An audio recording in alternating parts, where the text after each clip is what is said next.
Hell's Kitchen is stressful. I think we can get that right. Really, any sort of reality competition is going to be stressful. You're going to be in a somewhat different environment with a whole lot of personalities that range from chill as hell to season 16 blue team.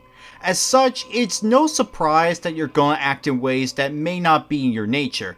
You could be the smartest person in the world out of the show, but once you're on it, you're still probably smart, but now you're more prone to making not just any normal mistakes, you're making big mistakes. And that's what this video is all about. Like any competitive reality show, Hell's Kitchen is no stranger to having contestants make dumb decisions. Whether it's rather innocuous ones that don't lead to any massive consequences, to ones that threaten your position in the competition, to ones that just flat out make you think, why? I want to talk about those decisions today. Those decisions made by chefs that you just look at and think, I don't know how, but you made Raj look clever by comparison. You know, those infamous ones. Before we go any further, just a few rules we gotta knock out of the way. First, the decisions made in this list have to be made by contestants. I know it's easy to rag on Ramsay for a decision he's made to eliminate someone, but we're not talking most controversial eliminations. That's for another day. Second, I'm only sticking to one dumb decision per season. There's a lot of stupid decisions made, especially from one season that I've talked about before. So just to keep from filling up the list with several moments from the same season, that's why I've added said rule. Third, this should be a given, but spoilers ahead. If you haven't watched any of these seasons despite a lot of them being over 5 years old, then I'd highly recommend you do that. Finally, this is all just my opinion. You may find some decisions worse than others, or some slightly less terrible, but at the end of the day, it all comes down to which one is worse in your mind. Without further ado, these are the top 5 worst decisions in Hell's Kitchen.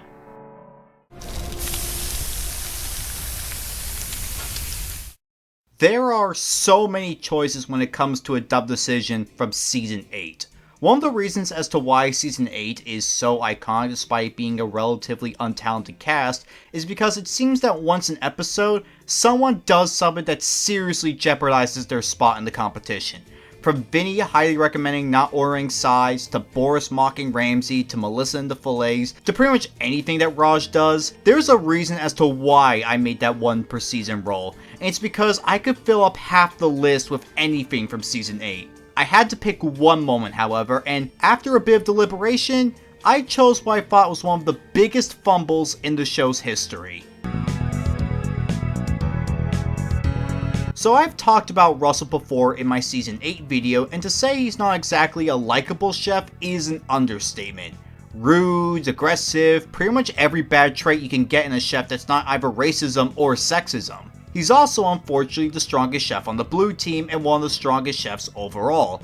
And after Jillian inexplicably fails to make the final 2, it seems that Russell is destined to win the season, especially over Nona, who, despite improving herself in the latter half of the competition, still had some struggles. This final 2 was quite literally coughing baby versus hydrogen bomb in terms of one-sided, and Russell pisses it all away by being the same dick he was. I know one could argue that some of the other mistakes I mentioned are worse, but the thing is that as terrible as those examples are, none of them resulted, okay maybe Raj, but he's made like a million of them, in them outright losing. Not even Melissa. Russell on the other hand, his actions cost him not only that head chef position, but he fumbled it against Nona. If he were up against Jillian, then it wouldn't be as notable since Jillian would have at least been understandable to fumble against. But Nona? I mean, come on Russell, it's Nona! How could you fumble against Nona of all chefs?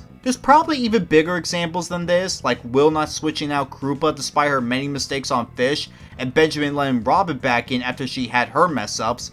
But the thing is that Russell's fumble stands out more to me, not just because of who he was up against, but because his mistake was one of the few in a season full of dumb choices that resulted in him losing. And he actually could have won had he just not been a dick for one service. But no, he doesn't, and now he's best known for threatening to blackball his team.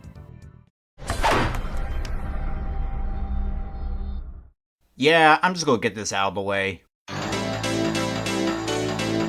Would you look at that? We're talking about Season 11 early, or more specifically, one of the more iconic moments from the season.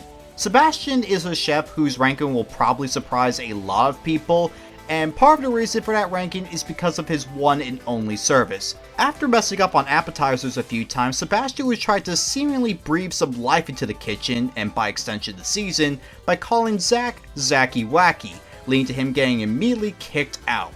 Saying that in of itself when Ramsay wants everyone to take the competition seriously is already dumb enough, but not enough to qualify for this list. What is dumb enough, however, is what he does next. He comes back, and it goes over as well as you'd expect. Him coming back alone would be enough to qualify him for this list, especially considering he does end up going home that night, but then he comes back again when Ramsay's already on a kicking out spree. I swear, if I could name a worse bit of timing in Hell's Kitchen, I'll let you know, but until then, this is probably the worst. This whole sequence I feel doesn't need a lot of explanation as to why it's a particularly poor decision.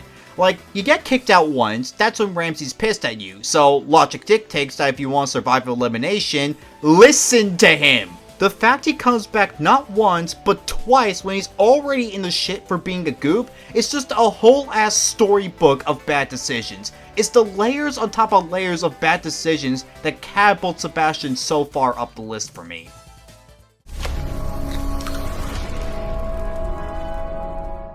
Season 13 is a season that very rarely gets talked about, save for one chef in particular, and honestly, I can see why. It's a season filled with mediocre at best personalities, and outside of a few specific ones, and I really do mean a few, the cast is about as engaging as this water bottle. That being said, I do think there are moments from the season that fly under the radar.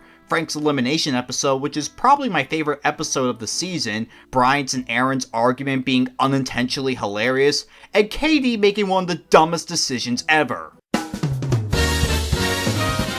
I think talking about Katie's first nomination here is going to pretty much sum up my thoughts on Katie as a whole, so for all intents and purposes, consider this a sort of mini ranking.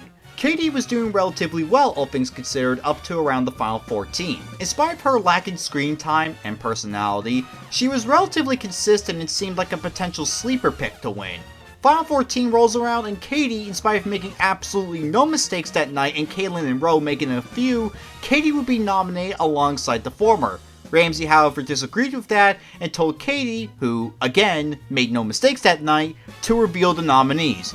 But no! Katie says the nominees are correct, and although that sees Kaitlyn be shown the door, I'm just left asking myself, why? Oh, okay, so she put herself up because she didn't want to say Sade and get her mad at her. Okay, I mean, Sade didn't mess up tonight, so I can at least understand why she didn't put her up, even if it was because she was scared of her. On the other hand, why not put up Ro? Ro messed up as well, and sure, it wasn't anything that major, but it was at least a mess up. That way she would have avoided pissing off Sade and not agreed to nominating herself. But with Katie just rolling over and agreeing with the nominations, she just looks like she can't manage conflict, and this comes back to bite her in the next episode as she's sent home. I feel that in terms of poor decisions, this is one of the most underrated ones in my opinion. Putting yourself up is already an insanely risky decision, but putting yourself up when you not only made no mistakes, not only did it so you could avoid pissing off someone who did nothing wrong, not only when there was someone else you could put up instead, but when Gordon is essentially giving you a get out of jail free card. Say what you want about Sade making food for the dogs, but at least she got her dish dropped because the blue team had an extra member. Katie agreeing to her nomination is such an unbelievable fumble that if it wasn't for the next two picks coming up, this would easily be my number one pick. But it's not, because we have two more picks to get through.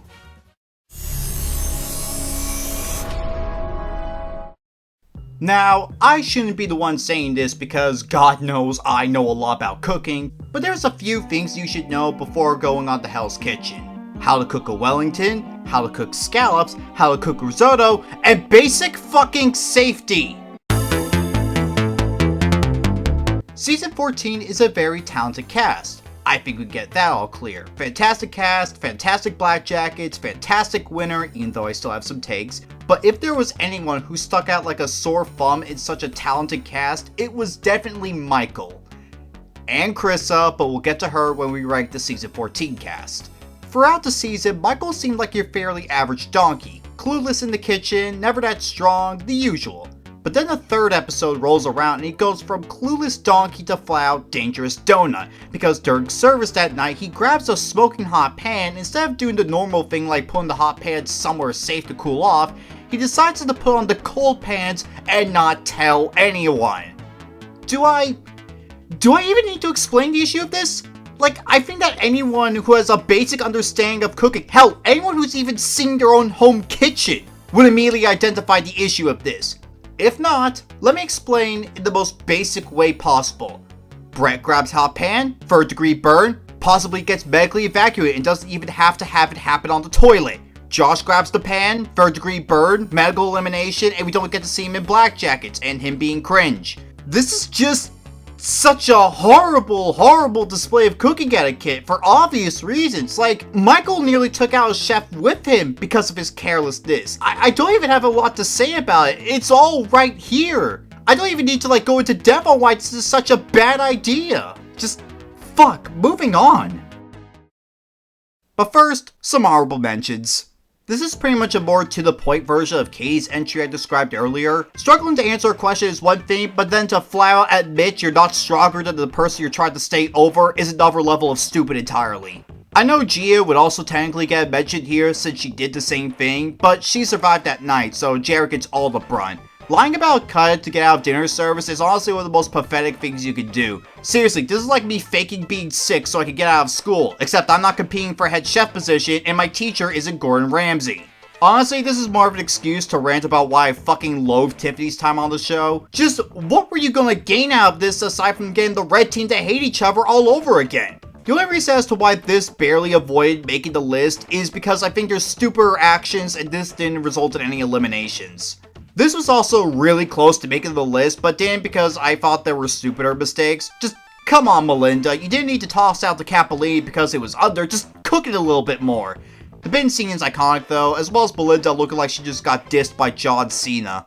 I know, shocker that Joy's quit isn't going to be on the list. Well, truth be told, it was insanely close, and for a while it was going to be on it over Russell's finale, but I think the difference was that Russell's idiot moment happened when he had the best chance to win, while Joy still had competition to deal with. It's close though, and it's not for me to say that it's an honorary number 6.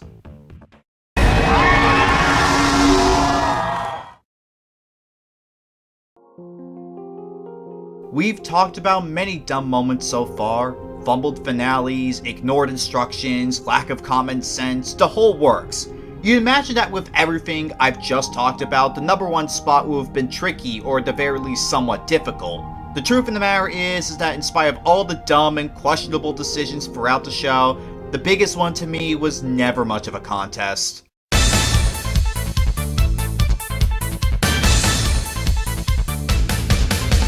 Josh's spaghetti misadventures is a scene that lives in Hell's Kitchen infamy. I'd freely bet that if anyone were to make a list of the most iconic moments in the show's history, that Josh's one and only black jacket service would be on at least a few lists. Throughout season 3, Josh was...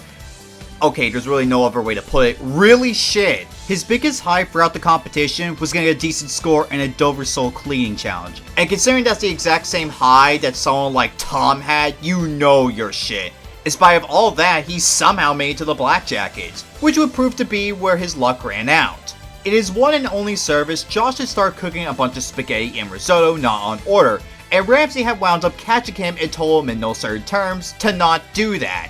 Now you imagine that he actually listened, especially considering how shit he's been throughout the season, and had basically nowhere to hide. He has one more bad service, he's pretty much done for. Nope, he keeps doing it. 3 times in fact. He just keeps on cooking before it's ordered. Why? Well, it's easy. His palms are sweaty, knees weak, arms are heavy, there's about 50 cooked already. Josh's spaghetti. Eventually, risotto comes back from the dining room, and this pretty much drives Ramsay to the breaking point, resulting in Josh making Hell's Kitchen history as not only the first black jacket to be ejected, but the first ejection, period. Here's the thing about Josh's spaghetti extravaganza and why I consider it to be the dumbest decision to be made in Hell's Kitchen. Say what you want about something like Jed's pasta bin incident, which by the way would be number 3 if we were counting multiple seasons, but at least she didn't get eliminated for that. Say what you want about Katie's self-nomination, but at least she didn't get eliminated until one episode later. Say what you want about Michael and the scalding hot pan, but this was practically forgotten about by the end of the season. Josh's spaghetti adventure is such a boneheaded, head-ass decision that not only resulted in Josh being the first chef ejected, not only resulted in Josh being the first and only chef to be ejected in the Black Jackets, but also Ramsay stipulating a rule that if a chef has a performance as bad as Josh does, he will not even bother with a ceremony and send your ass home immediately. Being ejected in Hell's Kitchen is without doubt the most humiliating way to get eliminated. To have Ramsay just call you out in front of everyone and tell you that the competition is over is downright soul-crushing, and we have Spaghetti Josh to thank for that. A dumb decision that leads into one of the most iconic moments in the show's history, as well as leading into some more iconic moments. It was practically no contest. Spaghetti Josh is without doubt the dumbest decision in Hell's Kitchen history, bar none. So there we go, the 5 dumbest decisions in Hell's Kitchen history, in my opinion at least. People making stupid decisions in shows have always been a pretty fascinating thing for me, just because I like seeing how low the bar could go in terms of idiocy. Plus, Hell's Kitchen is not the only show that has dumb decisions. I'd totally be down to rank the dumbest choices in shows like Total Drama, or Survivor, or The Amazing Race, although I have to actually watch the latter two to really decide. That being said, thanks for stopping by. If you like this video, feel free to comment and subscribe, and I'll see you in the next one. Eternal Possum, out.